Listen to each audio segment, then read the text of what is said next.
"When are you going to have a baby?" sneered the spiteful voice. "Who do you think is footing the bill for your expensive treatment? You're nothing but a money-draining leech." My husband threw the divorce papers at me, accompanied by that defiant glare. "I've been taking care of you all this time, and this is how you repay me. You're worth less than a piece of trash. Why don't you show some gratitude and get the hell out of here? You don't work, and you can't conceive," the venomous words continued. "Who would want to be with a worn-out hag like you? At best, you stumble miserably through life. I spent a decade as a housewife, only to be abandoned at 40 due to infertility. From that point on, who was I supposed to rely on? What saved me from losing all hope was my cherished child, who entered my life after the divorce. My son, like an angel, beamed at me and called me Mom, changing my life for the better," she reflected.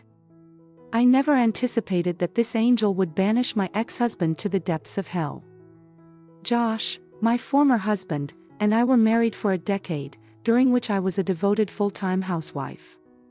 Both of us longed for children and eagerly awaited the arrival of our own, but it seemed to be an arduous journey. In the beginning, we were relaxed about it, saying it's blessing in disguise when we were still childless after 5 years. We decided to undergo fertility treatment. Josh believed that it was something women undergo and that the inability to have children was a problem. On the woman's side, he was definitely not cooperative. Furthermore, the treatment was expensive, and when he saw me, frequently falling ill due to the side effects, he would say, "Who do you think is paying for this? I'm not paying a lot of money so that you can fall sick in bed." He always complained after 5 years of treatment. He seemed to have lost patience. Despite the best efforts of both myself and my doctor, I wasn't able to conceive a child, and the cause of treatment just kept mounting. Frustrated by the situation, he finally asked for a divorce. I tried to talk to him and asked him to reconsider several times. He had probably already given up on me, so he refused to have a talk. At the age of 40, I was going to throw a divorce and became single again.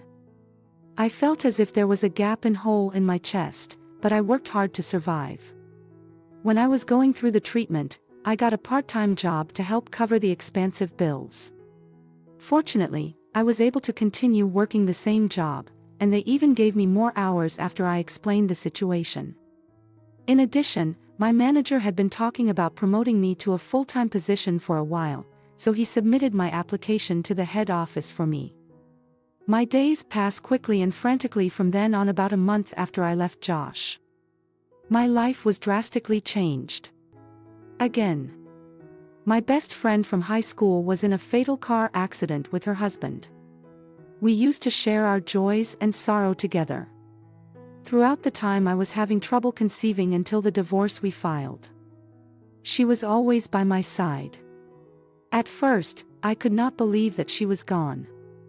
It sounded surreal, but as soon as I saw her face at a funeral, I felt as if the colors had vanished from the world. As I was leaving the funeral home, dizzy and haste, someone caught my eye, a small CRO dog figure on the side of the parking lot. I had met him several times.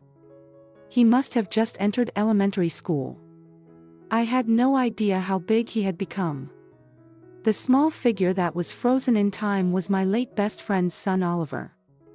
My chest tightened to see the way he sat there with his knee to his chin and stared blankly at the ground. I wondered what was going to happen to him who had lost his parents and was suddenly alone. Both of his late parents had no surviving family members, and I didn't have any close relatives. I was afraid that he would be sent around to one foster family after another. I couldn't bear the thought. An offer to take him in at that point. As an outsider, I thought I might have caused a stir for saying such a thing, but it was granted relatively easily after agreeing not to ask for any help in any way. Oliver also agreed to leave with me without hesitation. After that, things just fell into place and I took in the huge responsibility to raise him alone, as expected. My life as I knew it was gone. Every day was like a storm, and I realized how hard it was to care for a child. I grew a deep respect for all the parents in the road. My days were going busy, but also joyful. Oliver and I fought from time to time, but I gave him the maximum amount of love I could. He grew up without any serious illness or injury. After nearly 10 years of living together, he had just started high school. We were out shopping for dinner. When we bombed into Josh, he looked surprised to see Oliver standing next to me. But then he started speaking mockingly. Why do you have such a big son? Were you cheating on me? Hey, don't make such a bio-accusation. This is. I knew it. He must be the child of your affair, otherwise you wouldn't have such a grown son. Stop it. I never cheated on you. And only the two of us have been living together anyway. He is I tried to explain, but he interrupted me every time. He never listened to others when he believed something was wrong, but I thought he got worse than before. He gave me a creepy smirk while he spoke. Oh my God, you were dumb by your cheating partner, weren't you? Poor you. I bet you must been having a hard time since you weren't really making money. You idiot. You're so rude. Josh. Perhaps amused that I was offhand. Continued to smirk at me. It was about to walk away from his insensitive guy when I noticed something odd. Why did you assume that I had a child with another man? He knew very well that I was on infertility treatment for 5 years, but never conceived. I asked him exactly what was on my mind. Why do you think he's my child? You know, I'm infertile, don't you? So why do you think I had a child with another man? I'm just guessing. Even if I had cheating on you, I can't get pregnant. That's why we got divorced. Do you happen to forget such an important thing? Yeah, that's right. How many years has it been since we divorced? It was suspicious. He was staring at me, sanding, just a moment ago, but his eyes started to shift. My suspicion grew by the sudden change of his attitude. Is there something you're holding back from me? I'm not hiding anything, really.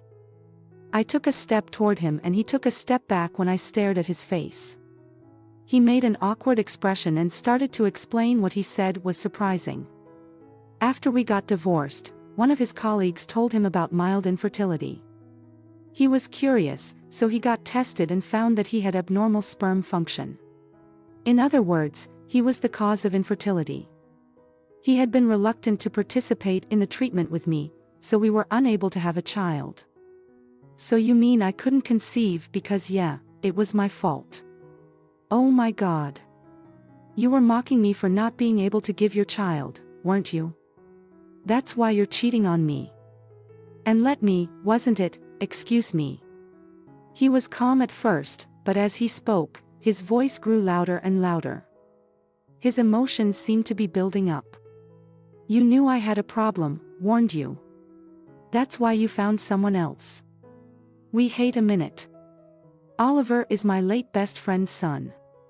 She died in an accident, so I took him in and I've been raising him as my adopted son. Shut up. Shut up. That's a lie. You've always been a flirt. You must be some guy.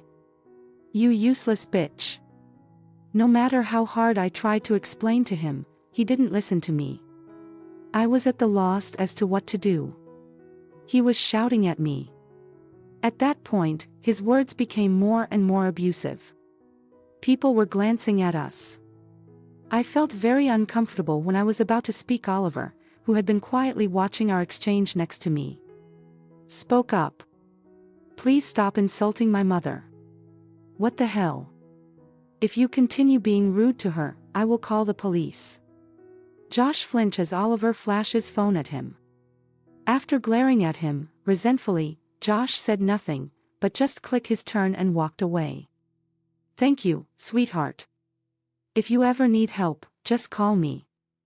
He seemed illogical, so it's not safe for you to talk to him alone, but it's dangerous. Okay. I couldn't believe that my son had come to my rescue.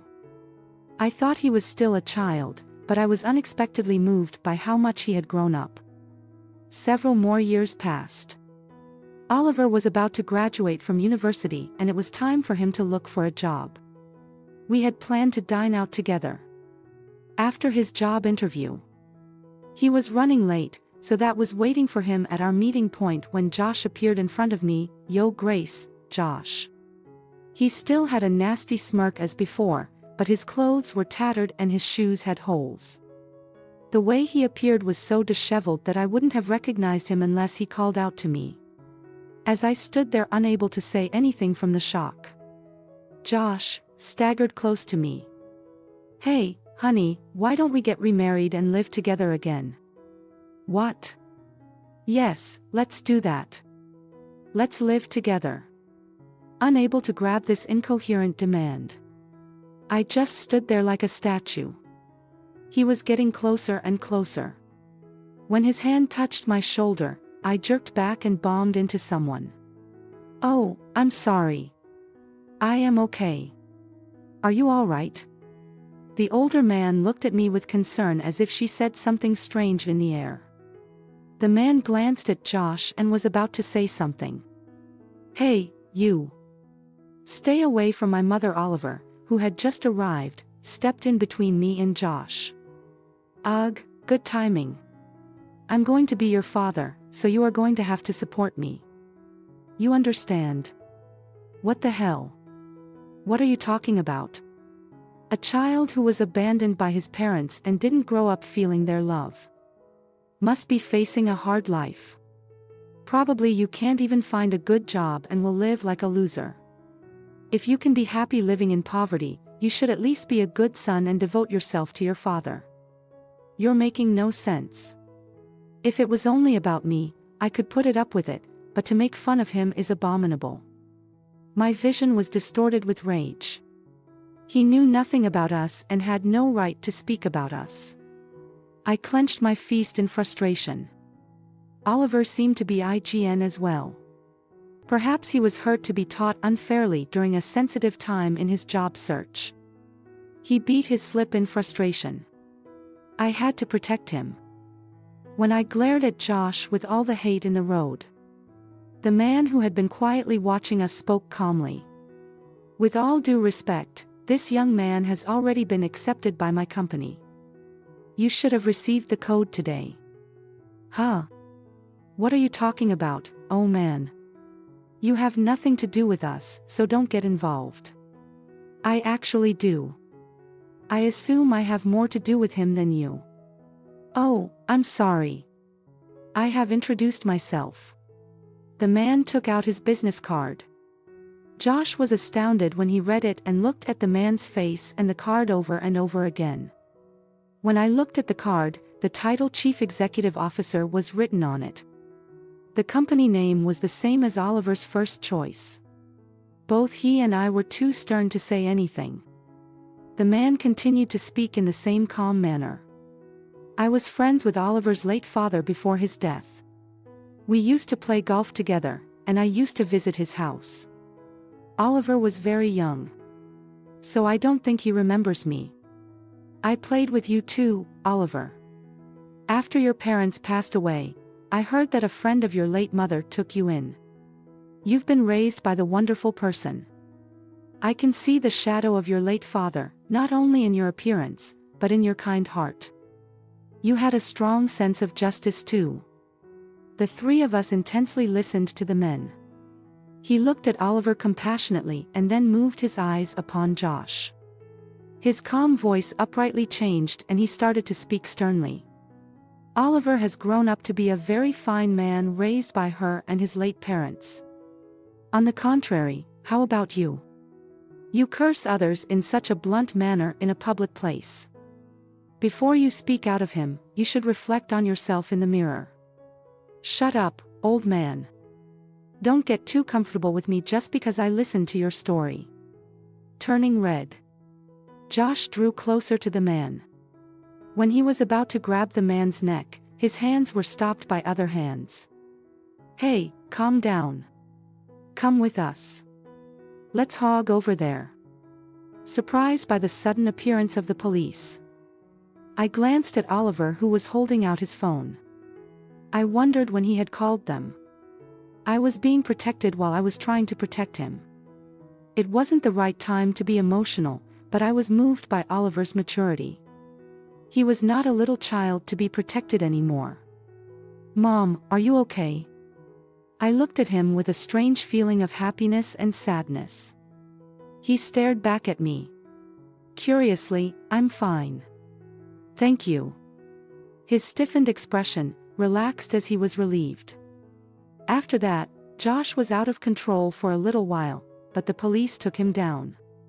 He was taken away with his head hand on, as if he had given up. I have not seen him since then. I heard through the rumor that he remarried a such younger colleague after divorcing me, but they were unable to have a child. His wife was very insistent. And he reluctantly told her about his infertility.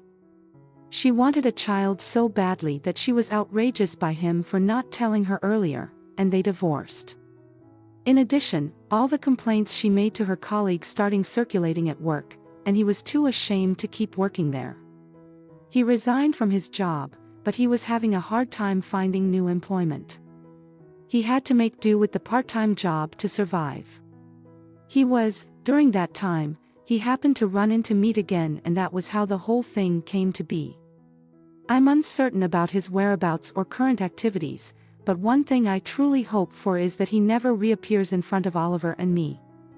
I've sought guidance from the police and taken precautionary measures, just in case.